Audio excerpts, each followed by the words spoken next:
Marques Brownlee, also known as MKBHD, recently came out with a video called Who Cares About the Metaverse? And it's gotten 3.7 million views. Now, for someone like me who's a VR enthusiast, this is very exciting to see such a big channel get so much coverage on their video regarding this topic. I have actually already seen this video. It's really good, but he talks about the metaverse as a whole and what that means for people and society. And then he also talks about the current technological advancements in AR and VR technologies. There were so many things that he said that was completely right, and a lot of other things that I want to go into a little bit more detail on.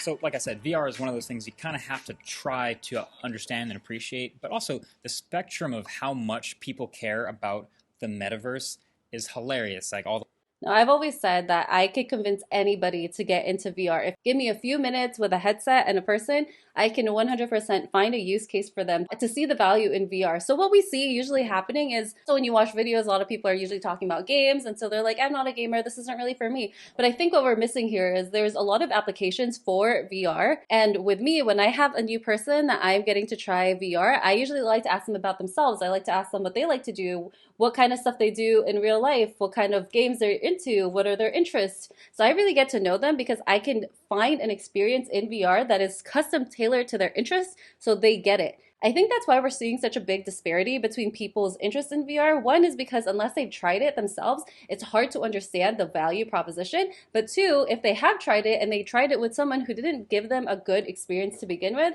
it still might not click in their minds as well. all the way from not caring at all and never having tried VR in their life, all the way to like serious believers, like companies hiring a chief metaverse officer and metaverse being in every headline, and just like a weird obsession with it. I'm going to skip forward this part. There's not really anything for me to talk about here. He's explaining the background of it, which I think is really well said, really well explained, but I don't have anything to add to this. So let's move forward to the technology.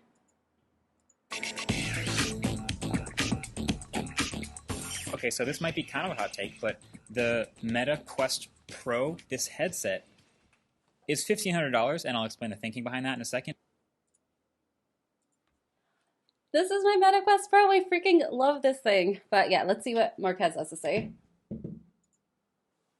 But it is actually pretty good.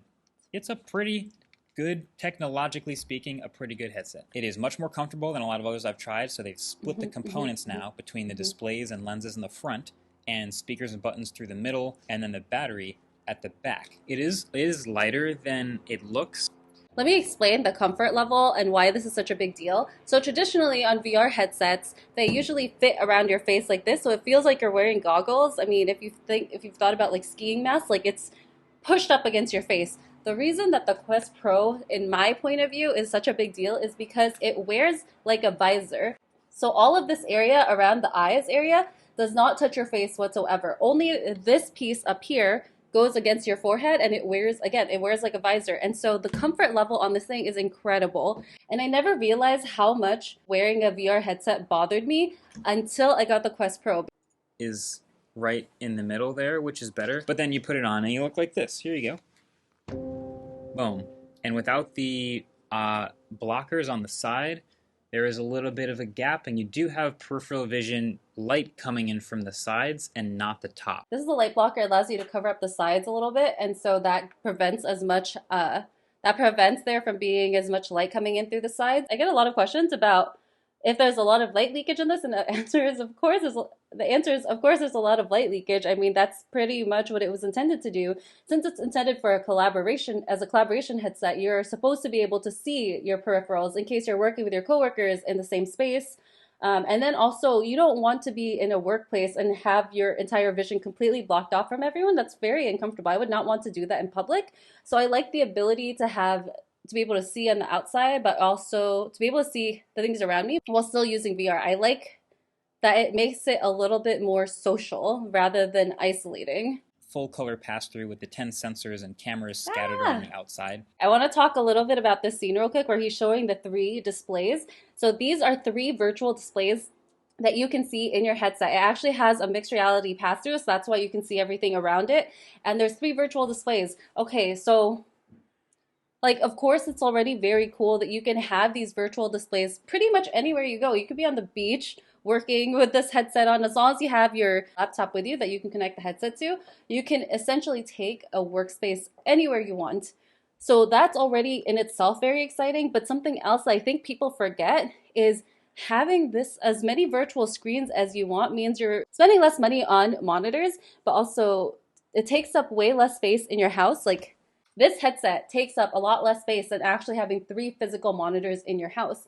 And then the third thing is that it's reducing electronic waste. Instead of having to buy new monitors every single time, you can just have virtual ones. I mean, this is why I get so excited about these things.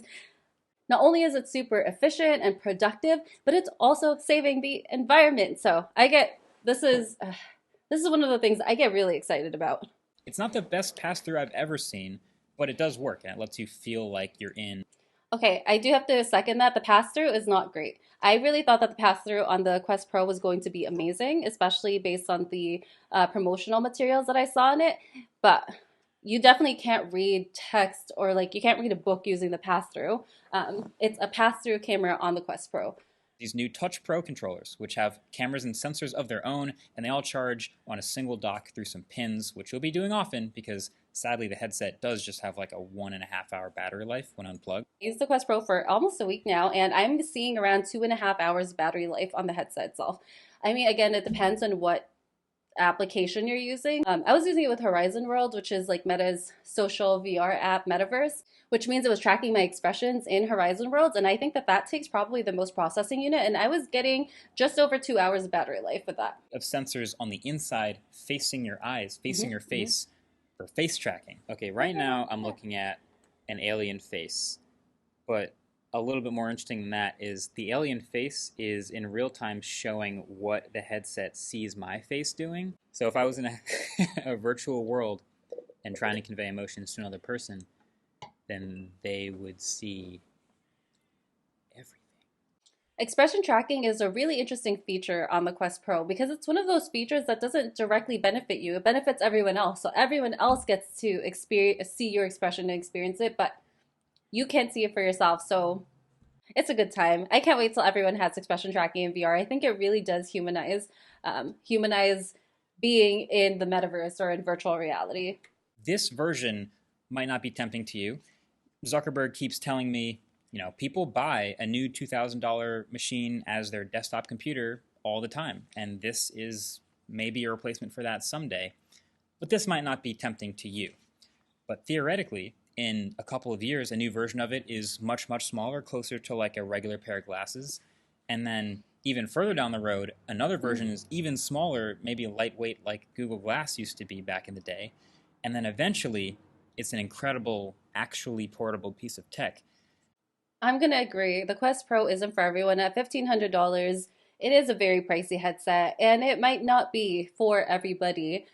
I agree. Usually the first unit in a line of technology, like the first iPhone or the first whatever, it's usually not the greatest, and every single product that comes out in that line each year is just exponentially better. So I usually say probably don't get the first one unless you're like me and are already spending a ton of time in VR.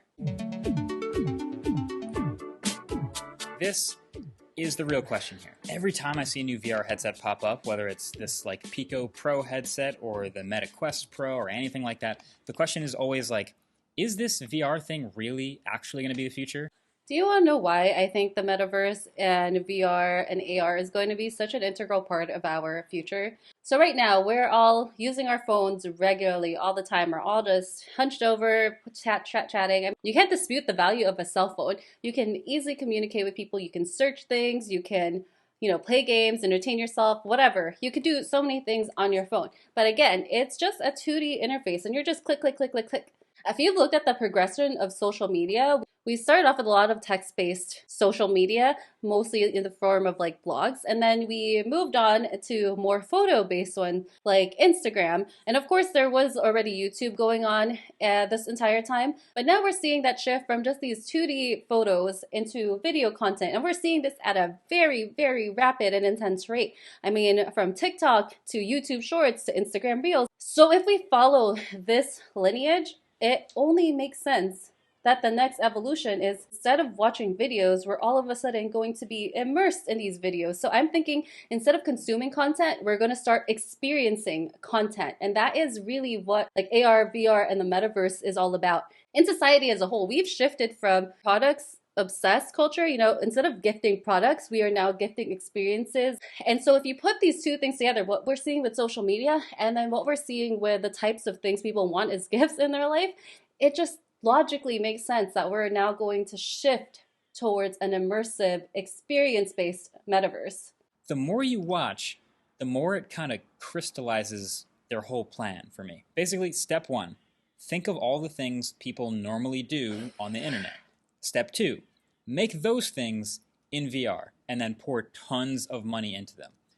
And then that's kind of the whole plan. I think step two is missing a little bit of something. So make those things in VR, but also make them better than what you would have in real life. Like VR fitness is a huge thing. Like a lot of us don't want to work out. It's exhausting. I mean, we've had a long day. I mean, the last thing that's on our mind is working out. But what VR has done really well is gamified workouts. If you've joined any Facebook groups that revolve around VR fitness, these people are losing a ton of weight, getting super healthy, because now instead of having to do something they don't want to do to work out, VR allows them to do a workout that feels like a game and burns a ton of calories while they're having fun. So I think really step two should say, make those things into VR, make those things in VR, pour tons of money into them, and then make them so much better than what you would get in real life that people would want to choose the VR version over the real life version. It happens over and over again, where basically they realize that people do certain things in real life, and then they want to bring that thing into VR. Matter of making the VR version really, really good. Ooh. Hopefully yes, better yes. than the real life version. And that's where I think my hot take comes in, which is that some of these VR applications are actually scary good and starting to look better than the non-VR version. There's only one problem that I have with all of this, which is that one company controlling the entire foundation of this second generation internet, if you want to call it. Like, yes, bring more competition in. Where are all the other companies? We definitely need to see more competition. We have seen that Pico, which is the Pico headset line, which is owned by TikTok's parent company. This is the first company that we've seen that has a fighting chance to give Meta a run for their money. But the downside of that one, especially this company, having possibly that much control over people and over the future of the internet is way too much for me to want to root for it at all. Man, Marques' metaverse money might make the meta thing much more mainstream, or maybe not. I'm just so thankful for Marques for making this video. He explains it really well. I firmly believe in the future of VR. I mean, obviously, I've already been spending so much of my time in it. I quit my full-time job in order to be able to make content to educate people on VR and also help people get into VR and find things that work for them. So I'm 100% all in. I really enjoyed making this video, by the way, so if there's other videos that you want me to do reactions to, let me know, because I have so many things in my head that I want to say about a lot of this kind of technology. So if you're into VR and stuff, make sure to follow. If you still need to be convinced of why the metaverse is such a good thing, I actually made my own video talking about what the future of the metaverse looks like and how our society can benefit from it. So make sure to watch it right here.